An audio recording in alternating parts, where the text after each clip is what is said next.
And welcome to this week's edition of The Mountain Gardener. Your host, Ken Lane, here every week talking about the landscapes of northern Arizona. It is a hot one. We need it to be hot. It's summer's. I mean, come on. Summer's always hot. Oh, it's hotter than normal. No, summer's always hot. It's always been hot, always will be hot. Here's what to do for your plants, especially new things. And so the ground is parched, and so you'll need to water a little bit more. So I've actually bumped, I was at every week, once a week, deep watering of plants. Drip system. Drip system's great. It's very efficient. It's so efficient, it's too efficient sometimes, in that your plants are left wanting, and you need to supplement, maybe hand water, break out that hose like your grandparents did and just water the plants.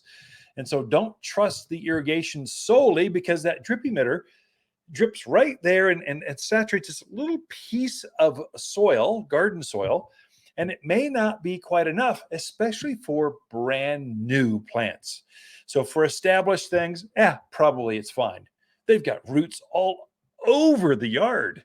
So big old spruce tree, big red tip photinia, even your perennials that are been there for a couple of years, they've got roots that go out 3-4 times the size of that actual plant. It's the new plants. So if you just put even a native, let's say manzanita, a native silverberry, a native, it's something that's very robust. Those plants are robust as long as their roots are way out into the surrounding soil. If they aren't, they're dependent on you. And what happens is, as the summer sun, it can actually sunburn the soil. And so the heat comes down and just parches that ground around that plant, and it dries it out. And so you need to actually protect the soil from sunburn. I know this is like a new concept for some folks, but in the Southwest, where the sun is more intense, especially at elevation, and the air is, I know it's a little bit more humid. I know a couple places there are some rumors of rain around, but we haven't all had rain. The humidity is up, it's not like it's going to be. In August, it really gets pronounced. And so it becomes muggy some afternoons, but right now, not so much. Your plants are more dependent on you. So to add a 2-3 inch layer of shredded cedar bark. I guess if you're a true composter, you could take compost from the compost pile, but it needs to be composted. I mean, truly like broken down into its last elements. It's great stuff. Most of us don't compost enough to cover the root ball of a new rose bush or a new whatever, potentia, spirea, whatever you're planting out there. If you got a brand new hedgerow, privacy screens, Arizona cypress, a classic Arizona type of plant, very robust. Once you get that thing established and up to size, you can't kill it. It'll go all by itself, but not when it's brand new.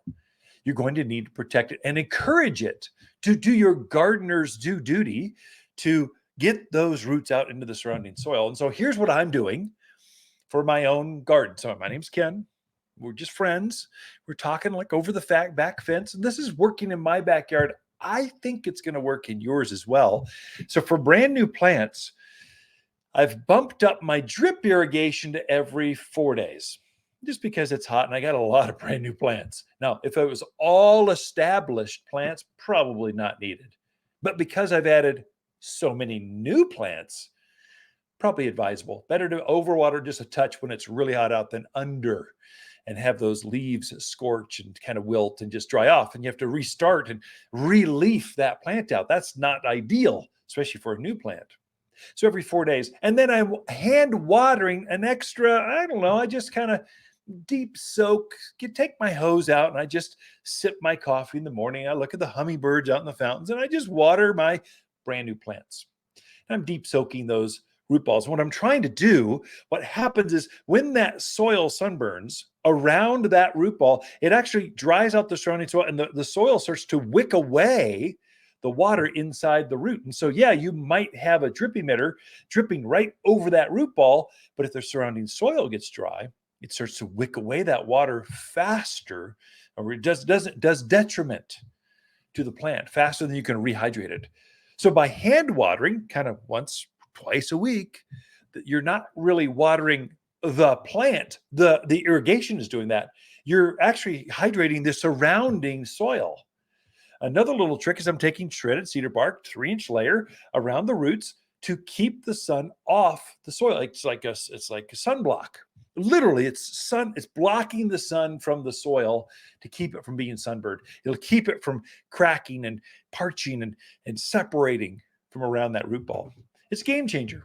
And so it's something you need to do for brand new plants. If you have a whole lot of new plants, let's say just since last spring, this is probably advisable for all of those. Yes, as that plant elongates, as it puts on new leaves and new foliage, it gets longer branches on a cottonwood or sycamore or maple. It also puts on equally matching roots. But one spring season, it's not quite enough. You need to supplement that. Until the monsoon rains come, then probably the pressure's off, but then the heat's gone, there's cloud cover, there's shade. You can tell the plants, they actually go, I feel better. Finally, it's a little bit more humid. The sun is not as intense during the middle of the day. In the afternoon, there might be a sprinkle, a shower. This is all good, and plants will literally start growing a second season. But that can happen anytime. Now, for you new folks, the way the monsoons work in the mountains in the Southwest, but especially up in the mountains, they're going to say there's a 30, 40% chance of rain today. It's never 100%, even though it's raining right outside. They'll never call it 100%. It's just the way it is. I've never seen that. And so, but they'll go, it's 30, 40, 50% chance of rain. What that means is that 30% of us will see rain. Not that 30% chance of the entire area will get rain. Just literally right across the street, your neighbor will get rain and you don't. I mean, I don't get it. But these thunder cells kind of come down and just kind of hammer a certain section. And then the other areas don't as it swirls around. And this is when you get to see, this is when Prescott Valley, Chino Valley, Paulden, those valley areas are magical. Because you see those rainbows out there. Literally in Prescott Valley, when we lived out there, I saw three rainbows at the same time. It's crazy. So it's beautiful, spectacular. It's why you all build up in that Coyote Springs, Paquito Valley, so you can overlook the whole valley and see these storm systems swirling around. It's just magnificent. I've also never been so awestruck. I was farming out in Chino Valley for a lot of years, a big piece of property, lots of flowers and trees and fruit trees. And it's the only place I've been where when a monsoon rain comes and hits the upper part of the valley, literally you will see the ground moving like a 3-inch layer of rain, sheeted rain just coming at you towards you. It's like, what do? There's nothing you could do except hold on and hopefully it doesn't take out a greenhouse or something else. So it's just impressive what nature, how ferocious nature can be. And so just prepare for that. You know, it's coming. The rains are good.